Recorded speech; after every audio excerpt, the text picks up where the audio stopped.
Hello दोस्तों, मैं आशिक आ चुका हूँ फूड लवर्स पे एक नई रेसिपी वीडियो के साथ। आज हम बनाने वाले बेसिक वेजिटेबल स्टॉक। ये बेसिकली जो चाइनीज़ सूप्स बनाते हैं अक्सर उसमें काफ़ी ज़्यादा यूज़ आता है।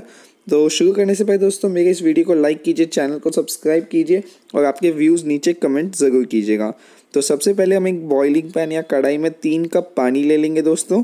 और जैसे ही पानी को हल्का सा गर्म होने देंगे, जैसे ही पानी हल्का सा गर्म हो जाए हम इसमें 1 कप रफली चॉप्ड गाजर डाल देंगे, 1 कप गोभी डाल देंगे यानी कि कैबेज, और 1 कप प्याज यानी कि अनियन, और इसमें हम डाल देंगे 1 कप मीडियम साइज़ कटे हुए ग्रीन बीन्स। फिर हम इसे अच्छे से मिक्स कर देंगे एक बार और फिर हम इसे ढक्कन लगा के मीडियम फ्लेम पर पकाएंगे। आपको इसे तकरीबन 35 से 40 मिनट के लिए पकाना होगा दोस्तों।